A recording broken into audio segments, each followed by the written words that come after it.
This is When the Fuck Did I Become Old, the fun, edgy and unapologetically honest podcast about the experiences of aging, where, as the name suggests, nothing is off the table. And I'm your host, Jo Parker. And today I'd like to welcome Julia Chai-Taylor to the show. Julia, welcome. Thank you. And thank you for having me, Jo. I'm delighted. Really, really happy to be here. Oh, good. Oh, good. So would you like to tell the audience what you do? I've been working in people's lives for approaching 50 years. I started when I was 18, and I would call myself a relationship coach, a mentor. That's the simple short answer. And you are also a runner, and you're still running in your mid to late 60s, aren't you? Yes, I've also been running for 60 years. So I knew I'd come to the planet to run when I was 6. I knew that that's what I'd come to do. And here I am approaching 67 any minute, and I'm still running. Congratulations. That's amazing. So if anybody was coming to the table late in their 60s who wanted to learn to run, how would they go about doing that? Well, I always think everything is possible. And therefore, if anybody came to me and said they wanted to run, I would say that's completely possible. We were born to run. But I would say take it really, really slowly. So start with a lot of walking with a little bit of running, really, and get somebody to guide you and get somebody who's going to really know you. That's important, and support you if there's any vulnerability or any areas where you need support. It helps to find a good person. And by support, do you mean physical support? Do you mean emotional support? I think it's both. I think that it needs to be somebody who would have the understanding emotionally if there's vulnerability about your body, if things are going on with hormone changes, with aches and pains and things, that you need somebody who will understand that, but also not see it as a barrier. And then physically have the kind of, awareness that someone like I have, that I ran at top level in the 80s. So I was an international athlete and ran, huge amounts of running and at a very high level, but I'm still running. And I was resolved when I finished my international career. I was very injured and I did a lot of work to realign my body because I didn't want to be a crocked person in my 60s saying, oh, in 1986, Yes. I could do this. But now it's 2026 and I can't actually walk. No. There must be people in our age group that are feeling a bit broken from injuries. So you addressed it early, but we can address it now. Is that right? Absolutely. Everything can be addressed. I always say don't leave a stone unturned, and there's always an answer. And I've worked with people, as I said, on every level, physical, emotional, mental, spiritual, since I was 18. And I have seen miracles. I have seen people recover from things that they never thought they could, but they've just, by taking the time, having the support, it's incredible. Also the mindset, because unfortunately, people in their 60s, 50s even, start to think that the aches and pains are to do with aging. Whereas I suppose I'm quite fortunate and I had aches and pains when I was 25. So I never thought it was aging then. I just thought I had to work it out. And so I've always known that I had to work it out, and I've always worked it out. And I went and saw a therapist, bodywork therapist. I was in Malta. I'd run a retreat there, and after everybody had gone, I thought, I'll treat myself to a treatment, and deep tissue fascia thing. And the body therapist, said to me, people with your hip condition, because I've got a lot of back stuff that's come from accidents when I was a young girl. He said, people usually with your condition, your back issues and your hip issues, they come in here at your age on sticks, and they think they need knee replacements. And he said, because of what you've done with your body over the years, look at you. And so therefore, I know that there are ways. Obviously, if things have gone too far, then there are options like surgery. And I never would say to people that don't take those routes. But I just worked through all my stuff when I was younger. And here I am. Still running, which is amazing. So you said there's been some miracles. Have you got any examples you can share? Well, I've seen miracles in relationships, I tell you. Okay, well, I worked no, at one point. Okay, we'll come go on back. to We'll that come back in a another minute. time. Yeah, but miracles in terms of like miracles in terms of body. Yeah. Yes, I think that people who really thought they were going to have to stop their career because their career involved a lot of movement, and thought that they would have to they couldn't walk and that they were going to have to stop, have actually found that they they they haven't even had any surgery, but they're finding that they can actually walk because we'd look at the emotional level of what was going on about the pain. At the same point as well, the practices physically that were coming out of the tension. So I'd work at all levels with looking at the physical, ways they were behaving that weren't supporting them, but also the emotional loops. People get into what I'd call psychological dramas because the pain is biting. They have narrative about it that actually spirals it down. So I've seen people, that just recently, somebody who's back working at the level of an incredible job that, he wouldn't have thought he could. Myself, I'm a miracle really, because I have this, when I was 8, I was kicked in the ribs by a horse and they thought I'd die, but I didn't. But they didn't know that my vertebrae had been shifted. At 17, about 18, I just passed my driving test and wrote my car off.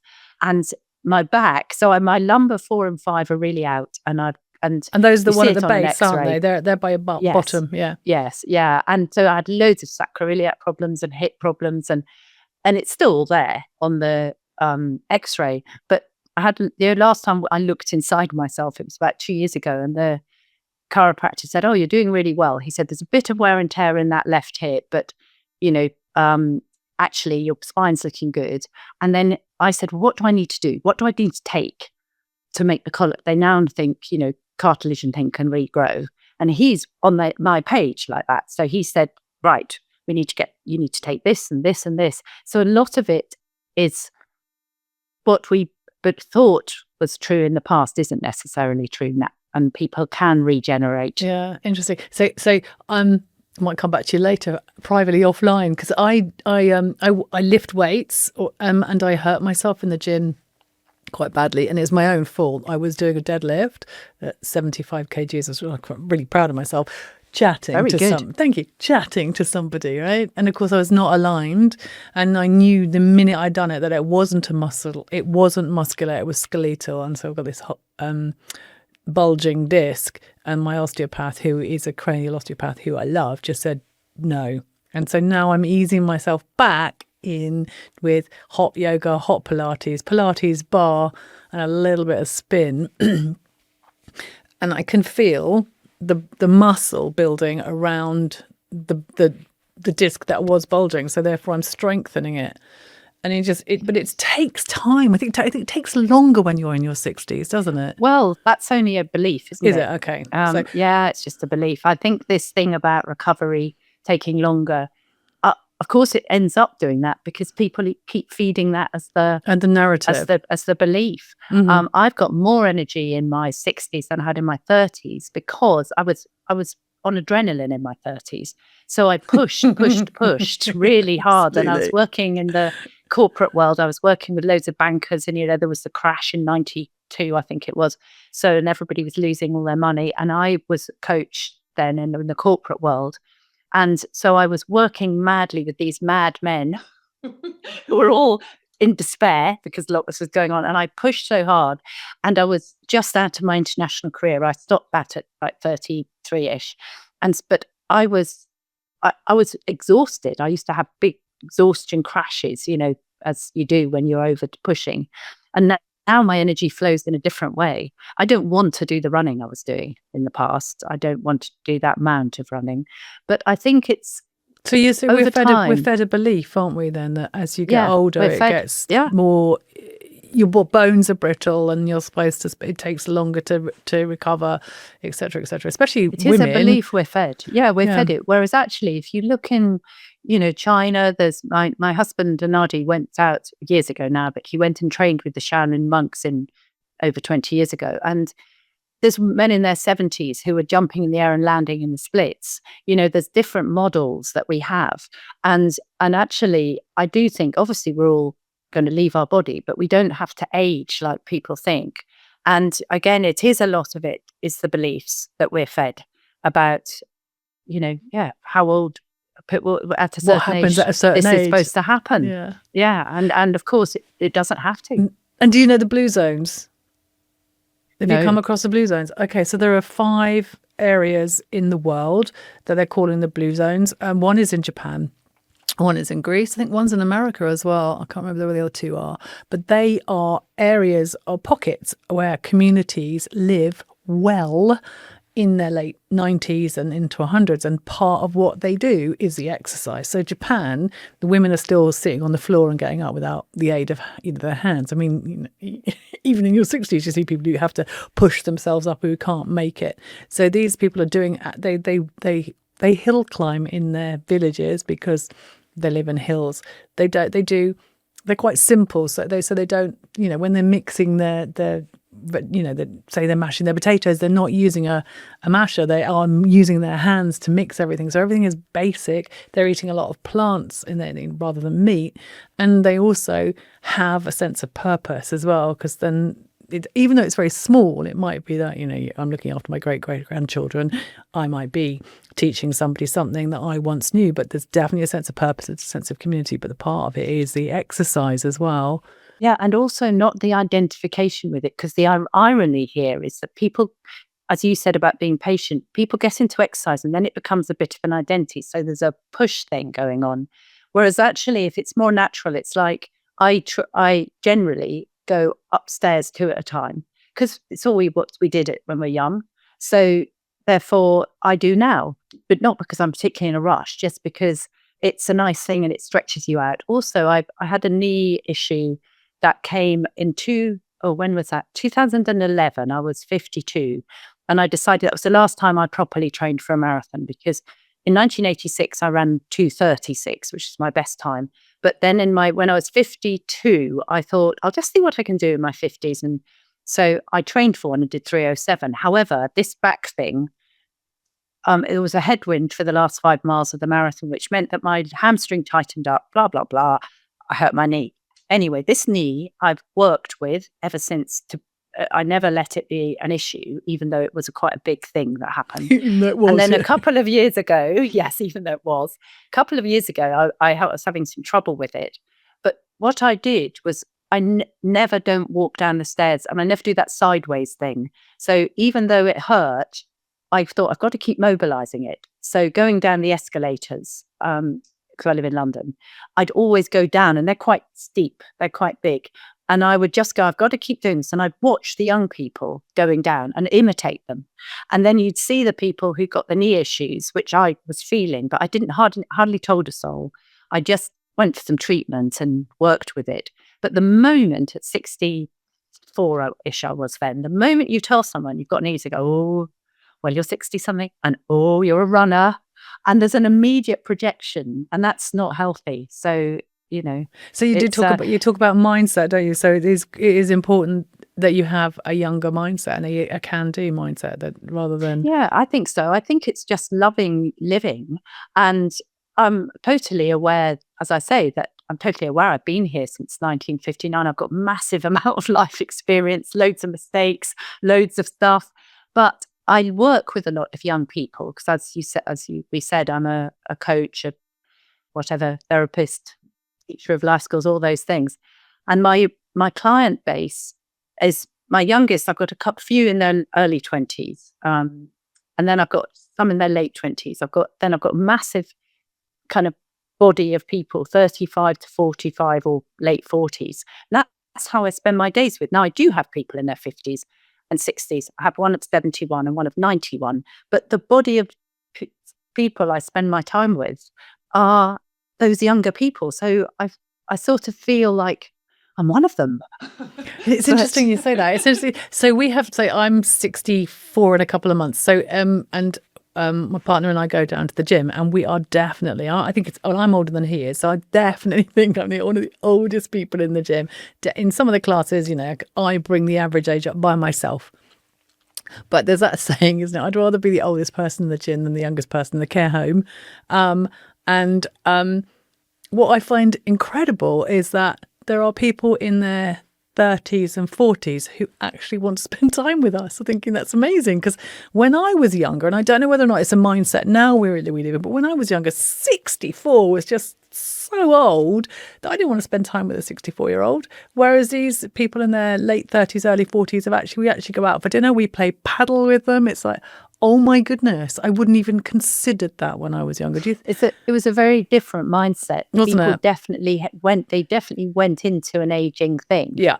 And they did aging, didn't Yeah, they? they Whereas did do aging. I did this is how we connected, wasn't it? I did a talk recently for this lovely, amazing thing in London, which is called Pints of Knowledge, and it's all around London pubs. And I went, and I had no idea. I was asked to speak because they wanted me to talk about my running and the fact that I was a pioneer in lots of ways with being in an all boys running club and so forth.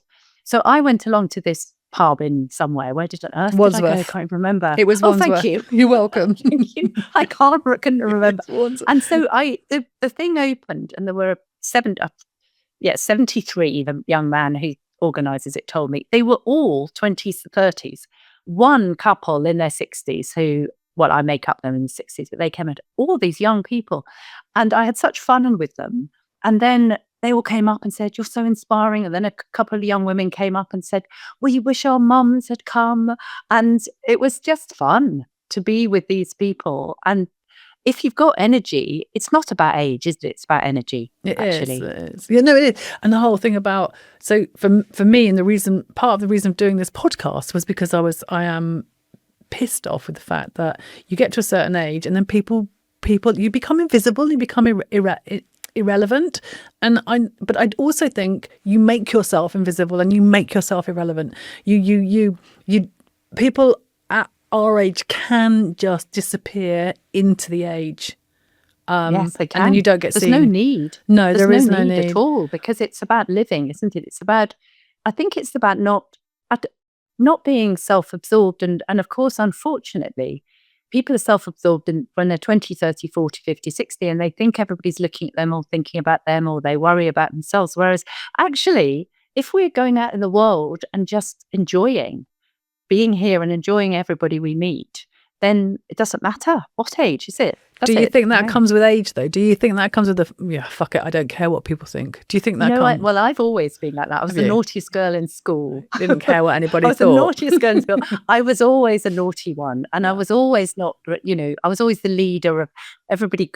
Kind of followed me. I mean, for goodness sake, I don't know why, because we got into trouble. I always did fess up all the time. And so I've always trod the path less traveled. And I've, in lots of ways, I didn't have parental influence because, and I think I think I was a free spirit anyway, but my mum died when I was 16. And in a way, my sister said that we lost them both because my dad was so grief stricken. And in those days, well, it's sort of, it's one of those things that's part of my life. And Rosie and I, my sister, both say we like the people we became. And my mum was such a spirit. She was very a living life person, and right up to her death. So she taught me so much. And I think Rosie and I then had this free house where everybody came. So, and then my dad had died by the time we were in our early 30s. So in a way, we've not had that kind of constraints of, which I think a lot of the work I do with people is they're feeling they still want to be approved of by their parents, actually. And that can go on forever. Yeah, I don't have that I've either. kind of, no, you've shed that thing. Yeah, and my parents died when I was in my early 30s. So yeah, I don't have that. But I do have the whole sort of but anything of the sort of approval and if you talk about if we go in and start, if my issues come up, they tend to be the young ones because they're unresolved because my parents are no longer around to resolve them. But yeah, but yeah, my parents I think we didn't get old. Yeah, we can. Yeah, we can resolve them without our parents being there, because in the end there are issues, aren't they? Yeah, so I've worked with quite a lot of people who obviously ultimately it has to be our responsibility, and it's incredible how we can heal them even without them here. So shall we begin? Yeah. Okay. Well. Okay. My issue. So, but what I found interesting about you is, Julia, that you use running as a meditation as well. You meditate. So tell me a little bit more about that. Well, I was I was brought up in a very Christian family, and I think in those days there was more. And so I went to church from ever, and then I remember when I was 8, sitting in church, and the vicar talking about the serpent, the symbol of the serpent with the tail in its mouth, which was basically resolution, and that came through clearing the darkness from within us. And I thought, that's why I'm here. I understand. And then, therefore, my whole life, I've been on what could loosely be termed a spiritual path. And I was aware of that process, which is kind of what I ended up. I didn't choose necessarily to work in people's lives. People sought me out, and I kind of trained in arrears each time. I was like, maybe I'm a something. I better do some training. Absolutely. But brilliant. Yeah, but I then started to run, and I seriously, when I was 12, I started to love going for little runs on my own and love doing Farnham and district sports and things. Then when I was at 15, I joined Athletics Club because I decided I wanted to get better at running. At the same time, I read a book called Jonathan Livingston Seagull. Oh, yes. Which, do you remember that? Yes, I do remember by that Richard one. Bach, and it's about a bird, a seagull, that is striving to rise above the flock and to know he can fly, and he doesn't just have to scrap about. Then, of course, he dies, and we have his evolution, soul evolution. So that, and there's a phrase in it where he said, your whole body from wingtip to wingtip is nothing more than thought itself in a form you can see. Break the chains of your thought and you break the chains of your body too. And I read that at 16 and thought, I get it. That's it. And therefore, my running was a kind of expression of my soul in motion.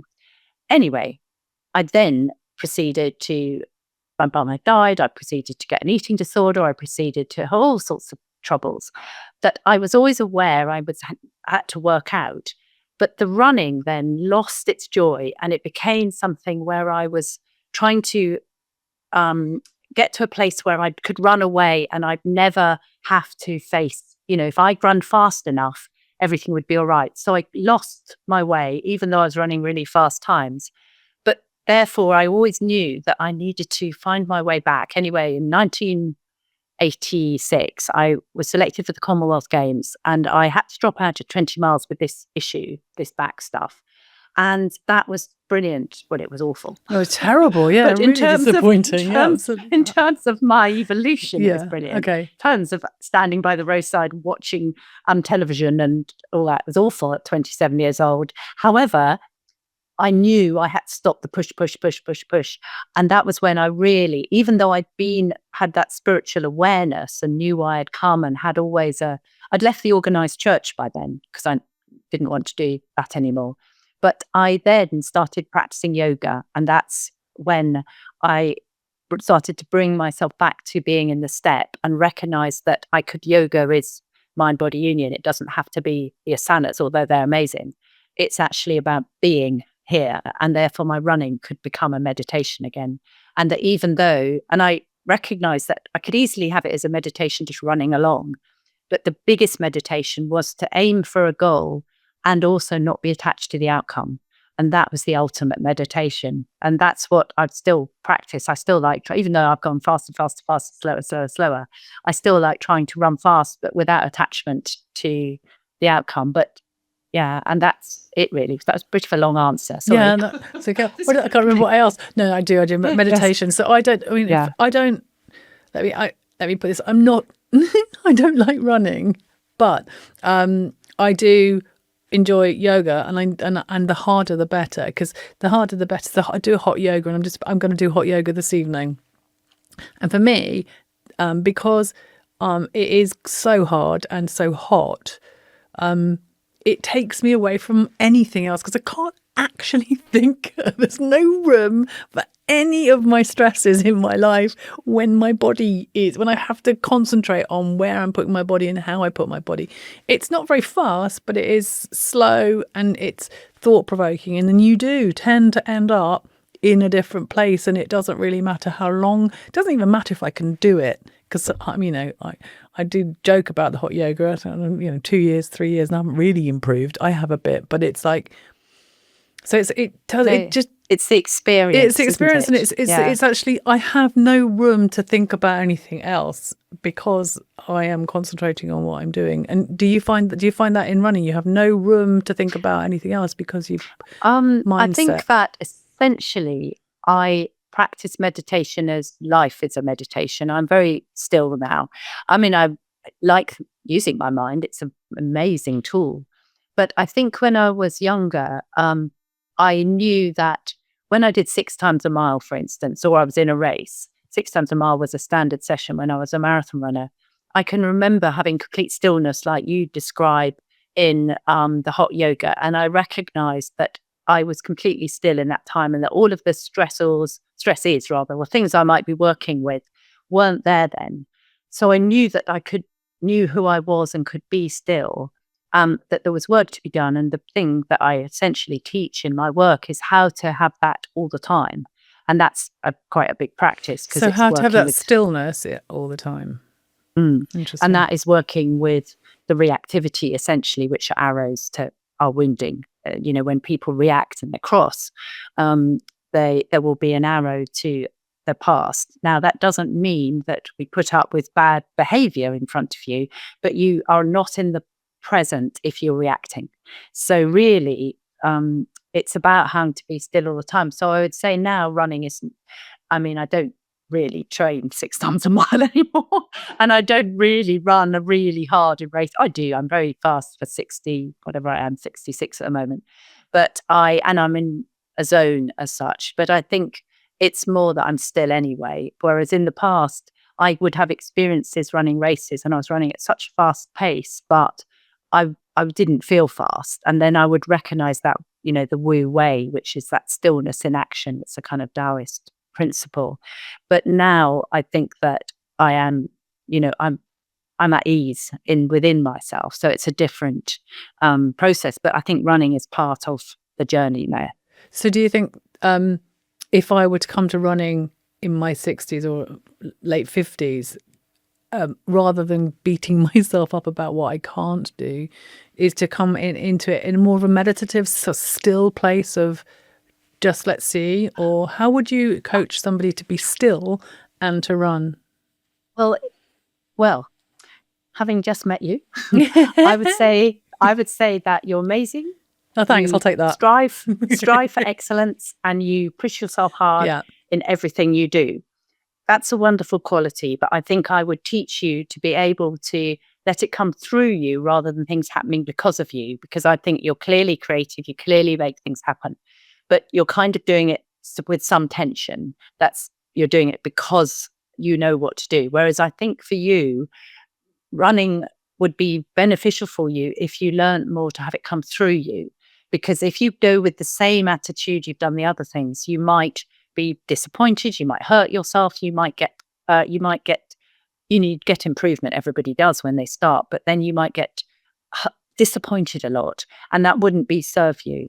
Whereas you could still stretch for excellence and all the things, but slightly from a different position. So that would be, if you came to me, I would say that I tend to work with who people are, and therefore help it be the best for their evolution, development, enjoyment of life, all those things, and not necessarily deepen the way that doesn't completely serve them and can exhaust them. Does that make sense? Yeah, that makes a lot of sense, and it ties into how we've been brought up, isn't it? To strive. Yeah. And then we did an episode a few weeks back where we were looking at something called the happiness curve. Have you come across that by Jonathan Rauch? No, it's an interesting book. You're teaching me lots of things. It's an interesting book, and the happiness curve. The happiness curve is where people actually, as they come out of their mid-50s, become happier because they are no longer striving and driving. They no longer have the pressures of having to earn, having to get the promotion, having to look after young children and possibly older parents, and all this pressure that you're put on. And suddenly things go, do you know what? I'm heading into an easier life where I don't necessarily need the promotion. I'm there, or I'm going into my retirement. My kids are old enough now for me to be able to have a bit of a life outside of them. And also, when you're younger, you compare yourself to other people and you always think you're doing worse. When you're older, apparently, according to this book, you compare yourself to other people and you think you're doing better than they are. So therefore, you stop beating yourself up about what you should do. So it's interesting that you perceive me as still beating myself up a little bit about what I should do. I think a lot of people still do. I think those books are great, and I'm sure it's a wonderful book. But I'd say that people are themselves, and often they've still got the characteristics that don't serve them. And last year I was working in a company, and they've got this big imposter syndrome thing. A lot of young people, even more than ever. I think all the people can see what everybody's doing much more these days. And basically, I was teaching then. The thing is, being me, it's a good person to go in because I'm not. I think great, go for it. Let's excel. Let's do our best. But actually, you can do it and have fun. And unfortunately, as you described, people are, I've got to get my 11 plus. I've got to get my A levels. I've got to get my degree. Then, and that mindset, unfortunately, I agree. I'm sure some people do go, but a lot of people, it's more the inner thing that's come from all the conditioning with society and schooling and parenting and all the stuff. And that's quite a big, people can shift it because I help people shift it, but it doesn't make you as happy as you could be if you do the same things with a bit more fun. Yeah, true. Absolutely true. No, you're right. I think it is. So if I'm going to try and tie this up and I need to get you back because I need to hear for another episode. Because I need to hear about these relationships that have had miracles as well. But that's another episode. But in terms of I think I genuinely think it's important to do exercise as you age. Because, as you say, there's the endorphins, the attitude, how you look, how you feel is so very relevant to how you are perceived and how you perceive yourself as an age, and therefore you stay relevant. You don't disappear into some kind of invisibility, and you have to take responsibility for it. But if you haven't done any running before, what you're saying is pace it. Do it at your own pace. Make sure it's fun, not a punishment for not having ever exercised in your past. Make sure that you've got some kind of guidance. And what I'll do is I'll link you in the bio as well. So make sure there's some kind of guidance in terms of the emotional as well as the physical, because you say it will bring things up from your past as well. And then it can bring all sorts. You never know what's going to happen when you embark on anything. Yeah. And so, where should I point people to come to you? Well, I'm just redoing my website actually, but that doesn't matter. I've got it's juliakaitaylor.com, but it will be different to what it is now. I know, and I'm obviously on LinkedIn. I presume it's my name, and I'm around and about. It's always Julia Kai, but I'm not particularly. I just post occasionally. So what I'll do is I'll link to your website, and then people can find you from there. And Julia, is there anything that I haven't asked you that I should have asked you before we leave? I don't think so. No, okay. I think it's been really a joy. I've enjoyed talking to you very much. Me too. And you never know, I might take up running. As a different, definitely, and now that I'm doing hot yoga, I'll have to guide you. Okay. I'll have to guide you to hold you back. Yeah, okay, good point. Keep you happy with yourself. Yeah, hold me back. I think it's probably the whole thing. Actually, as you're right, hold me back. Maybe I should start seeing how it is if I go out for a run and don't expect anything. Yeah. Yes. I think hold you back. I don't mean in a negative way. I think just keep you a little bit more. Not necessarily feeling you've got to get to the end. Well, I think it's being present, isn't it? Yes, it's in the rather than thinking, oh fuck, I don't want to get to the.